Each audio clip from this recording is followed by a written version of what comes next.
Two friends. One starts putting away $50 a month at age 20. The other waits and starts the exact same $50 at 30.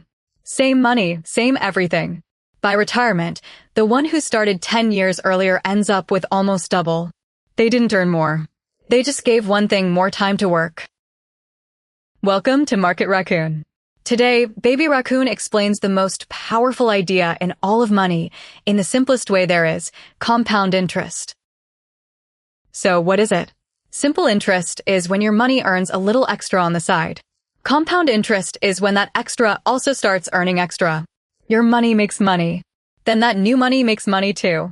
It stacks. Picture a tiny snowball at the top of a long hill. You give it one push. As it rolls, it picks up snow. The bigger it gets, the more snow it grabs on every single turn. By the bottom, it's a boulder. Your money, left alone, rolls exactly the same way. Here is the difference that matters.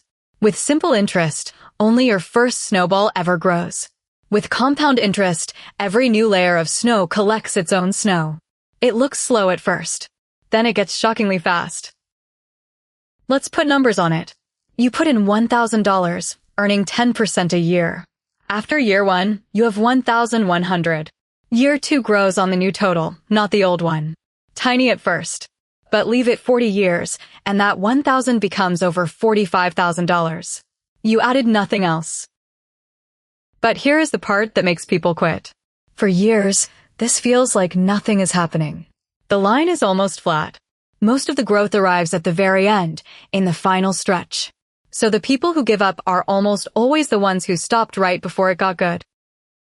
And here is the real secret. The engine is not the amount you put in. It's time. The snowball needs a long hill. The earlier you start, the longer it rolls, and the more ridiculous the ending becomes. Remember our two friends?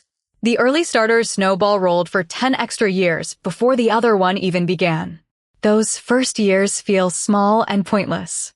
They're actually the most powerful years of the whole journey. Now the question nobody answers for beginners: where does this actually happen?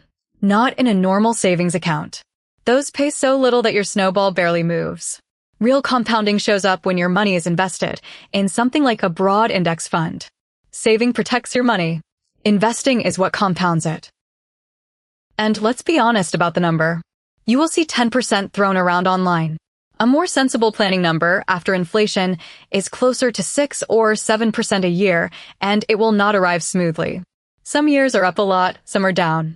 The average is only true over a long time. One rule makes or breaks it, you have to leave it in. Compounding only works if the interest and the dividends go back in and start earning too.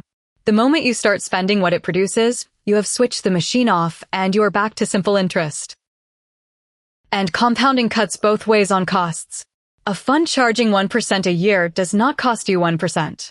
Over 40 years, that small annual slice compounds against you, and it can quietly eat a huge chunk of your final pile. Low fees are not a detail. They are part of the engine. Want a quick trick to feel it? The rule of 72. Divide 72 by your interest rate, and you get the years it takes to double your money. At 8%, that's about 9 years.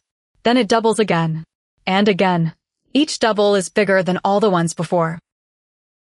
One warning. Compound interest does not care which side you're on. On your savings, it works for you. On credit card debt, it works against you, just as fast. The very same snowball can bury you. So, let's make it real. $50 a month, invested at 7% for 40 years. You put in $24,000 of your own money. You end up with roughly $120,000. Most of that pile was never yours to begin with. Time made it. So, what do you actually do with this? 3 things. Start now, even if it's tiny. Invest it, don't just save it. And then leave it alone. That's the whole plan.